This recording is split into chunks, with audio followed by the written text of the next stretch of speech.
آپ نے بھی ان کی لیگیسی کو آگے لے کر چلے آپ، تو سر کیا آپ کس طرح سمجھتے ہیں کہ آپ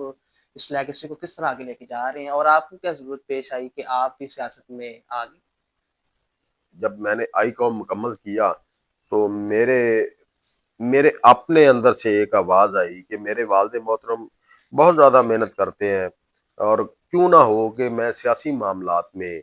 ان کی غیر موجودگی میں چھوٹے بڑے چھوٹے چھوٹے جو کام ہیں وہ لوگوں کے نپٹا دیا کروں کہ لوکل گورنمنٹ ایکٹ 2000 تھا۔ الحمدللہ 2001 میں میں الیکشن میں نے حصہ لیا، اللہ کے فضل و کرم سے میں کامیاب ہو گیا، اور اس کے بعد 2005 میں جب الیکشن ہوا تو میں اس وقت مجھے ایک سان سیٹ پہ ضلع کونسل کا ممبر بنایا گیا لوگوں کی محبت کے ساتھ، اور اس کے بعد نائب ضلع ناظم قصور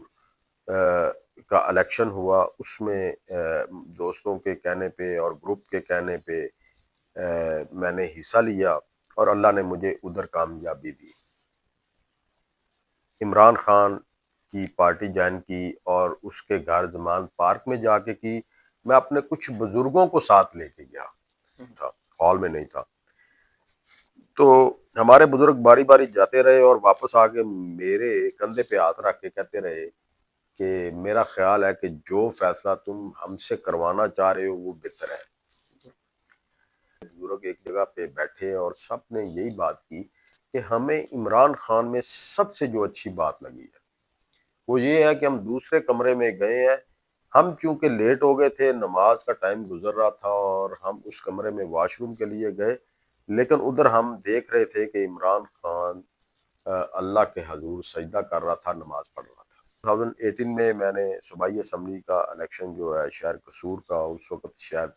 177 ہمارا 176 ہمارا پی پی نمبر تھا، میں نے حصہ لیا۔ اس کے بعد مجھے سٹی کارپوریشن پریزیڈنٹ بنا دیا گیا پاکستان تحریک انصاف کا۔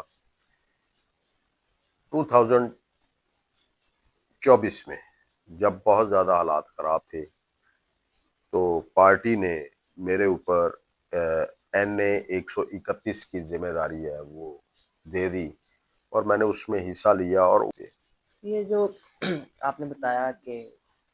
عمران خان صاحب کے متعلق آپ نے بتایا کہ ان کی شخصیت کے متعلق آپ نے بتایا، تو سر آپ کیا سمجھتے ہیں کہ یہ جو عمران خان صاحب پر یہ جو مقدمات بنے ہیں ان میں کتنی سچائی ہے، اور ان کے متعلق آپ کیا کہنا چاہیں گے؟ خان ایک سچا عاشق رسول ہے۔ تیسری بات، عمران خان کے اوپر جو کیسز بنے ہیں وہ کیسز صرف اس لیے بنائے گئے ہیں کہ جو میں نے اس کی تعریف بیان کی ہے، ایک عدالت ضرور آئے گی جو ان کیسوں کو ریویو کرے گی اور اس میں عمران خان کا بے گناہ ہونا ثابت ہو جائے گا۔ سر یہ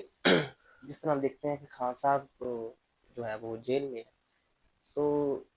پیچھے سے نا ان کے جانے کے بعد مین جو لیڈر ہیں PTI کے وہ تو جیل میں ہے، تو عوام میں ایک چیز کا تاثر یہ موجود ہے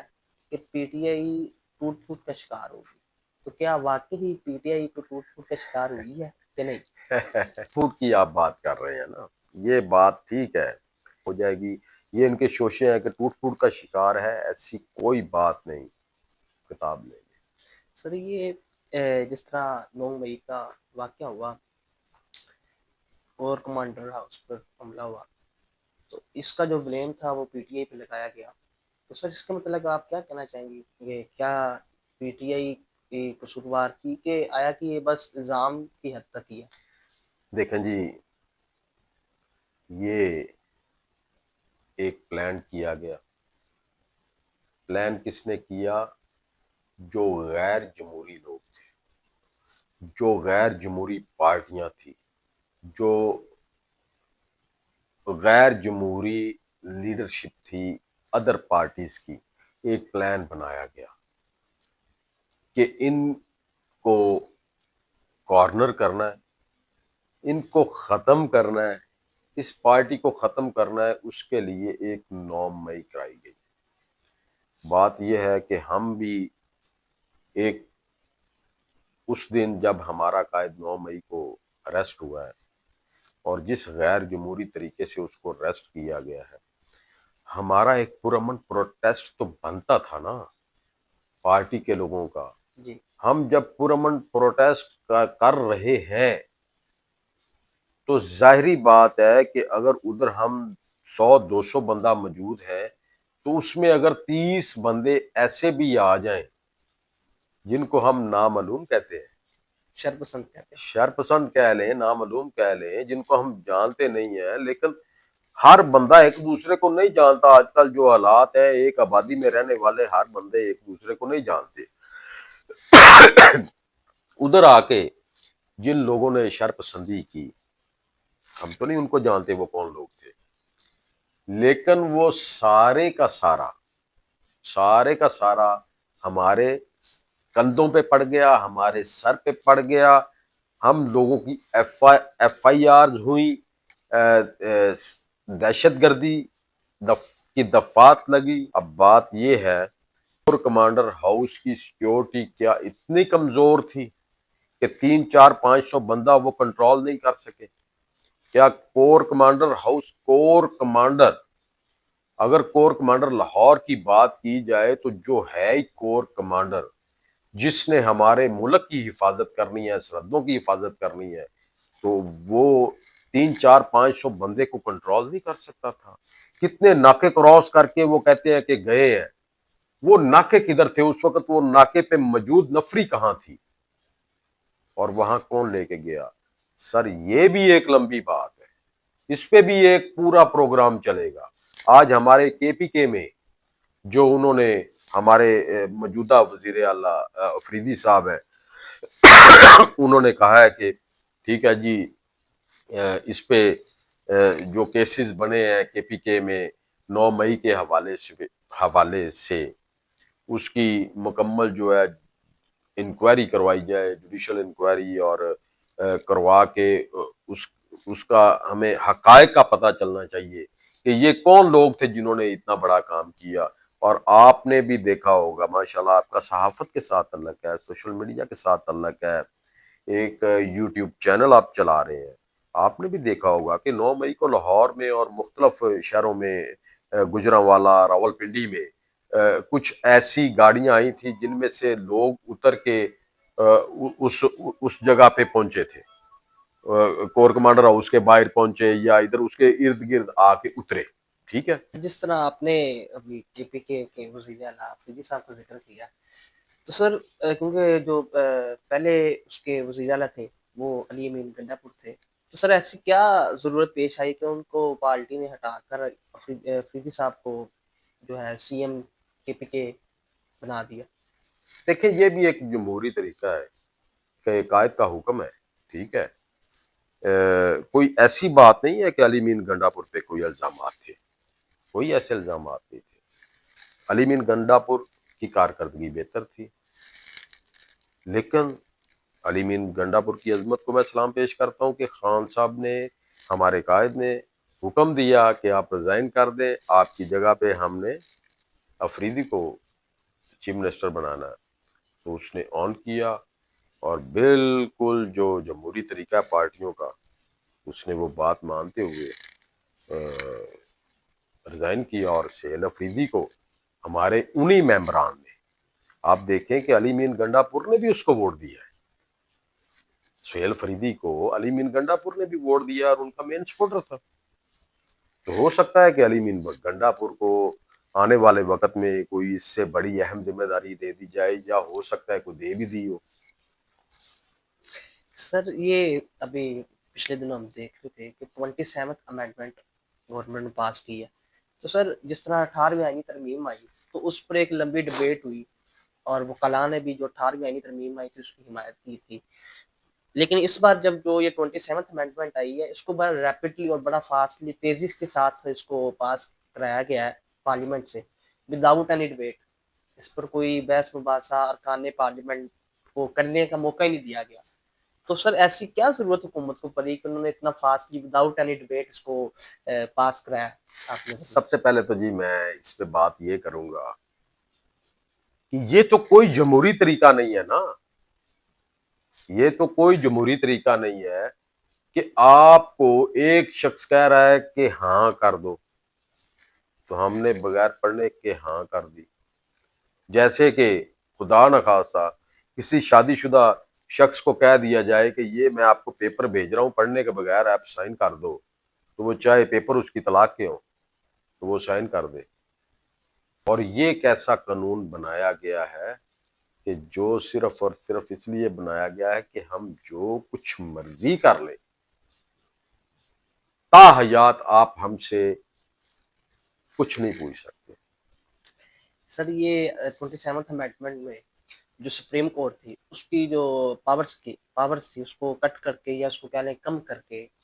کہا گیا ہے کہ جی کانسٹیٹیوشنل کورٹ یعنی ایک آئینی عدالت کو قیام لایا جائے گا. تو سر آپ اس کو کس نظر سے دیکھتے ہیں کہ سپریم کورٹ کی جو طاقت ہے اس کو آپ کم کر کے ملک میں ایک آئینی عدالت نئی عدالت کا قیام کریں اور پھر کہیں کہ جو کانسٹیٹیوشنل کورٹ ہے اس کے جو ڈیسیشنز ہیں وہ سپریم کورٹ پر بھی بائنڈنگ ہے؟ اچھا، جج تو ہوتا ہی آئینی ہے، تو ان کے اوپر ایک آئینی کوڈ بنانے کی ہمیں ضرورت کیا ہے، جبکہ ہمارے ادھر عوام کے پاس عوام کے اوپر پہلے ہی بڑا بوجھ ہے. عوام کو کھانے کے لیے 2 وقت کی روٹی نہیں مل رہی اور اس کے لیے اس کے اوپر اتنا بوجھ ڈالا جا رہا ہے کہ ایک آئینی عدالت بھی بنائیں گے، ان کو اربوں روپے سالانہ بھی جائیں گے، ان کو جو مرادات ملیں گی، جو ان کو پیٹرول کی مد میں، جو ان کو بجلی کی مد میں، ملازموں کی مد میں، گاڑیوں کی مد میں، اور ان کے نیچے جو سٹاف ہوگا اس مد میں اربوں روپیہ خرچ ہوگا. ہماری قوم اب اپنے کندھوں پہ یہ بوجھ برداشت کرنے کے قابل نہیں رہ گئی. اصل میں کیا ہے کہ ان کو وہ ججز چاہیے جو ان کے حکم کے مطابق فیصلہ کریں. سر یہ جس طرح آپ نے 27ویں آئینی ترمیم کی بات کر رہے ہیں اور کانسٹیٹیوشنل کورٹ کی بات کر رہے تھے، تو اسی طرح اس 27th امینڈمنٹ میں لائف ٹائم امیونٹی تا حیات استثناء، چونکہ آپ اسلامک نالج بھی رکھتے ہیں اور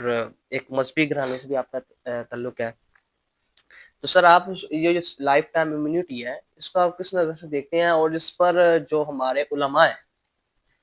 چاہے وہ کسی بھی مکتبہ فکر کے ہو سوائے جو اپنا مفتی تقی عثمانی صاحب ہیں ان کے علاوہ کسی اور مفتی یا کسی اور عالم دین کا اس پر نہیں آیا کہ یہ اسلام کے خلاف ہے اور یہ نہیں ہونا چاہیے، اس پر آپ کا حضرت عمر فاروق رضی اللہ تعالی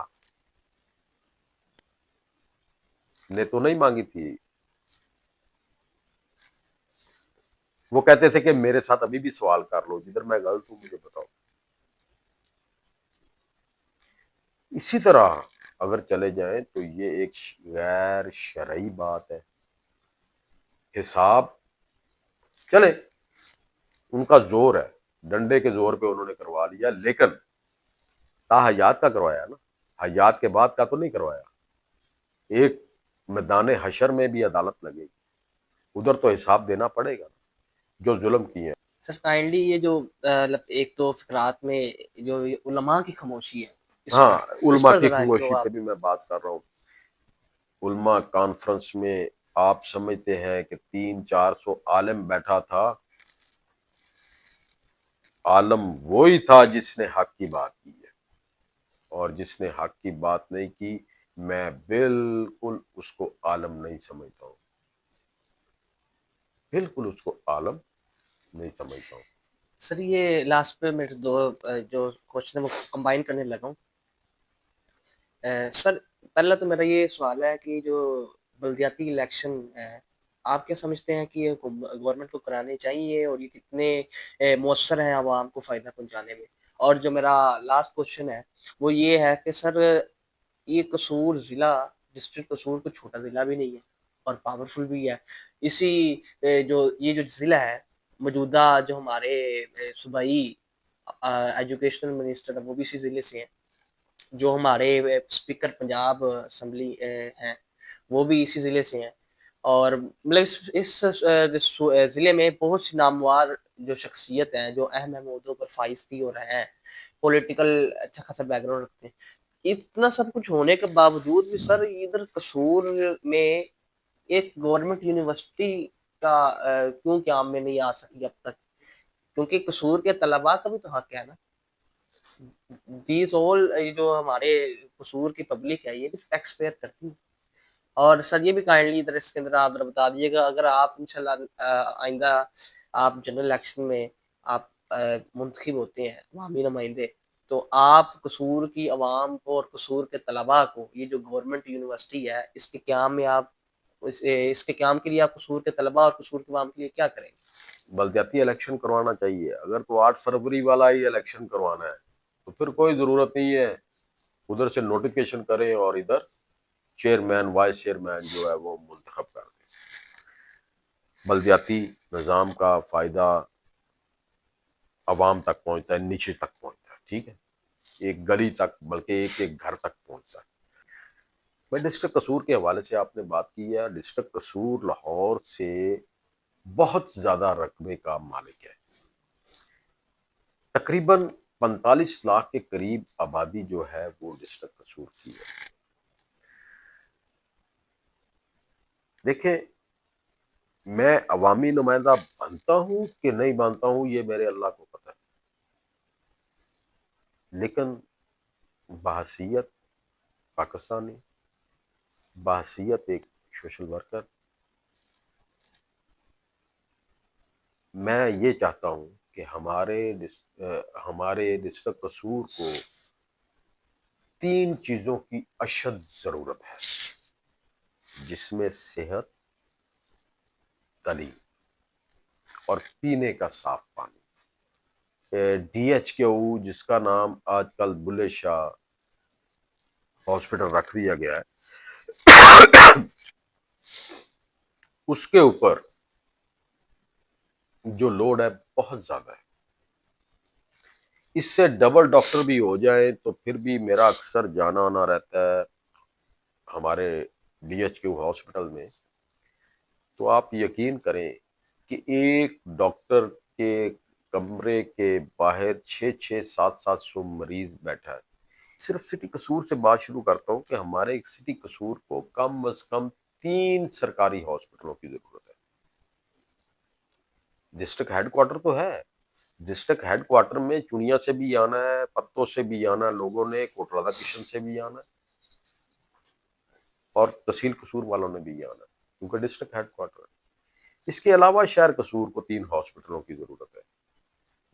ایک تو اگر اللہ نے موقع دیا، میری خواہش بھی ہے کہ اگر اللہ نے موقع دیا کم از کم 2 ہاسپٹل سٹی قصور یا اس کے سراؤنڈنگ ضرور بنائے جائیں گے، اور دیہی علاقوں میں علیحدہ ان کو اپ گریڈ کیا جائے گا. اس کے بعد ہے تعلیم، اور تعلیم کے حوالے سے میں بات کرتا چلوں. ہمارے ڈسٹرکٹ قصور کو 2 سرکاری یونیورسٹیوں کی ضرورت ہے، ایک ہی نہیں ہے. بھائی ایک کی ضرورت تو آج سے ہمیں 20 سال پہلے تھی، جب قصور میں آگے اناؤنسمنٹ ہو چکی تھی کہ ادھر بلے شاہ یونیورسٹی بنے گی. پھر اس میں رکاوٹ ڈالنے کے لیے ایسے ایسے لوگ نکلے جنہوں نے کہا کہ اس کا کریڈٹ فلاں بندہ نہ لے جائے. ہم نے یہ نہیں سوچا کہ یار کریڈٹ کسی کو چلا جائے، فائدہ تو ہماری آنے والی نسل کا ہو جائے. آج سے 20 سال پہلے اگر یونیورسٹی بننی شروع ہو جاتی، 15 سال پہلے یونیورسٹی بن جاتی، اور آج ہمارے بچے اس یونیورسٹی میں جو کلاس 1 سے سٹارٹ کیا تھا جنہوں نے، آج یونیورسٹی میں چلے جاتے. ہمارے بچے جناب لاہور جاتے ہیں، پرائیویٹ یونیورسٹیوں میں پڑھتے ہیں جو افورڈ نہیں کر سکتے. ہر 3 مہینے کے بعد جو ان کے والدین ہیں کچھ نہ کچھ اپنی چیز بیچ کے ان کی فیسیں جمع کرواتے ہیں. اس وقت ضرورت تھی ایک یونیورسٹی کی قصور میں، تو ہمارے صرف سٹی قصور کو 5 کالجوں کی ضرورت ہے. اگر پرائیویٹ کالجز نے گھیرے میں نہ لیا ہوتا قصور کو، تو آج ہمارے بچے کہاں پڑھتے؟ کسی جمہوری ملک میں پرائیویٹ کالجز کو نظر انداز کیا جاتا ہے، ان کی پبلک نظر انداز کرتی ہے، سرکاری طور پہ کالجز اور یونیورسٹیاں بنتی ہیں، ان کے جو ٹیکسز ہیں ان کے عوض ان کو یہ سہولیات دی جاتی ہیں. تو بات یہ ہے کہ ہمارے ضلع قصور میں میری خواہش کے مطابق کم از کم 15 سے 20 کالج اور 2 یونیورسٹیاں ہونی چاہیے، تاکہ ہماری نسل اور ہماری پبلک جو یہ افورڈ نہیں کر سکتی اتنی بھاری فیسیں، ان کے بچے ادھر پڑھ جائیں۔ لیکن مجھے افسوس کے ساتھ کہنا پڑ رہا ہے کہ جو ہمارے سرکاری اسکول اور یونیورسٹیاں اور کالجز ہیں ان کو بھی یہ پرائیویٹائز کرنے کا سوچ رہے ہیں۔ پرائیویٹائز کرنا ہے تو وابڈا کو کرے، جو اس وقت سفید ہاتھی ہم نے باندھا ہوا، ان کو کریں پرائیویٹائز، ہمیں کوئی تکلیف نہیں ہے۔ ہم نے بجلی کے پیسے دینے اور بجلی استعمال کرنی، ایسے محکموں کو کریں۔ خدا ایسے محکموں کو نہ کرے جدھر ہمارے بچے پڑھ رہے ہیں اور آپ ان اسکولوں کو پرائیویٹائز کرنے کا سوچ رہے ہیں، ان اسکولوں کے بارے میں، کالجوں کے بارے میں، یونیورسٹیوں کے بارے میں سوچ رہے ہیں۔ اس قوم کو، اس عوام کو، ان پاکستانیوں کو صحت اور تعلیم کم از کم فری دے دیں، ان بچوں کو صحت اور تعلیم فری دے دیں۔ رہی بات، آخر میں ایک بات کروں گا کہ آج ہماری قوم خوش نہیں ہے، نا امید بیٹھی ہے ہماری قوم کہ 20% جس ملک کی پبلک ملک چھوڑ کے جا چکی ہو، آپ اندازہ کر لیں وہ زرعی ملک بھی ہو اور صنعتی ملک بھی ہو، تو اس کے باوجود 20% وہ لوگ جن کے پاس کوئی نہ کوئی اچھی ڈگری ہے، کوئی انجینئر ہے، کوئی پیسے والا ہے، کوئی بڑا صنعت کار ہے، کوئی بڑا تاجر ہے، کوئی ڈاکٹر ہے، سب لوگ باہر کا، آؤٹ آف کنٹری کا رخ کر رہے ہیں، ملک چھوڑ کے بھاگ رہے ہیں۔ میں ان حکمرانوں سے التجا ہی کر سکتا ہوں کہ خدا کے لیے ایسے آپ ہی حکومت کر لیں، لیکن ایسے حالات پیدا کریں کہ جو لوگ ہمارے باہر جا چکے ہیں وہ بھی واپس آئیں اور کوئی سوچے بھی نہ اپنا ملک چھوڑنے کا، اور اس ملک کو ترقی دیں۔ آپ کو بہت شکریہ کہ آپ نے اپنے قیمتی وقت سے ہمیں وقت دیا، اور جو ہمارے ملک کی مسائل ہیں یا آئینی مسائل ہیں، یا جو آپ اس حلقے اور شہر قصور، ضلع قصور کے جو مسائل ہیں، آپ نے ان مسائل کو ہائی لائٹ کیا، اور ان مسائل سے آپ نے عوام کو آگاہ کیا، اور جو ان کے سولوشنز ہیں وہ بھی آپ نے بتا دی۔ تو ہم اب یہی جو ہے اس ملک کے جو حاکمین ہیں اور اس ملک کے جو باغ دور جن کے ہاتھ میں ہے، ان سے یہ کہیں گے کہ دعائی کر سکتے ہیں، اور یہ ان سے یہ امید ہی کر سکتے ہیں کہ ملک صحیح راستے پر چلے گا، اور جو ہمارے معاشی سیاسی انسٹیبلٹی ہے وہ بھی ٹھیک ہو جائے گی۔ اور دوسرا جو قصور کا سب سے میجر آپ نے تین مسائل بتائی ہیں، تعلیم، صحت اور یہ بالخصوص یونیورسٹی کا، تو اس پروگرام کے توسل سے میں جو بھی ہمیں ویورز دیکھ رہے ہیں اور جو یہ طاقت رکھتے ہیں، یہ طاقت رکھتے ہیں اور ان اہم عہدوں پر فائز ہے کہ وہ ضلع قصور میں، شہر قصور میں سرکاری یونیورسٹی اور صحت کے نظام کو بہتر بنا سکتے ہیں، تو ان کے آگے التجا بھی ہے، التماس بھی ہے کہ خدارہ اس ضلع کی عوام کی فلاح و بہبود کے لیے آپ جو ہے سرکاری یونیورسٹی اور جو سرکاری ہاسپٹلز ہیں ان کا قیام آپ عمل میں لائیں۔ قصور کے طلباء کو بہت اشد ضرورت ہے، اور یہ ایک عوامی مسئلہ ہے۔ آپ سروے کرائیں اور سروے میں دیکھیں کہ قصور کے طلباء، یہ جو اجزا آج اپنا مخصوص صاحب انصاری صاحب نے جو بات کی ہے نا، یہ اگر آپ قصور شہر میں اور ضلع قصور میں سروے کرائیں تو آپ کو پتہ لگے کہ طلباء جو ہے وہ کتنی زیادہ ڈیمانڈ رکھتے ہیں کہ ضلع قصور اور شہر قصور میں یونیورسٹی ہونی چاہیے۔ اور جس طرح مخصوص صاحب صاحب نے بتایا ہے کہ ایک یونیورسٹی کی ضرورت نہیں ہے، کم سے کم 2 سے 3 یونیورسٹیز کی ضرورت ہے، اور جو ہاسپٹلز ہیں جو پہلے موجود ہے آپ کم از کم ان کو اپ گریڈ کر دیں۔ تو یہ عوامی مسائل ہیں، اور ہم عوامی جو منتخب نمائندگان ہیں ہم ان کے آگے التماس کرتے ہیں کہ قصور کی عوام اور قصور کی جو پبلک یا طلباء ہیں ان مسائل کو جلد از جلد ہنگامی بنیادوں پر فل فور جو ہے ان کو حل کیا جائے تاکہ جو عوام ہے یا طلباء ہیں، چاہے صحت کے مسائل ہیں چاہے تعلیم کے مسائل ہیں، وہ جلد از جلد حل ہو سکے. بہت شکریہ. انشاءاللہ ملتے ہیں اگلے پروگرام میں. تب تک کے لیے اللہ حافظ.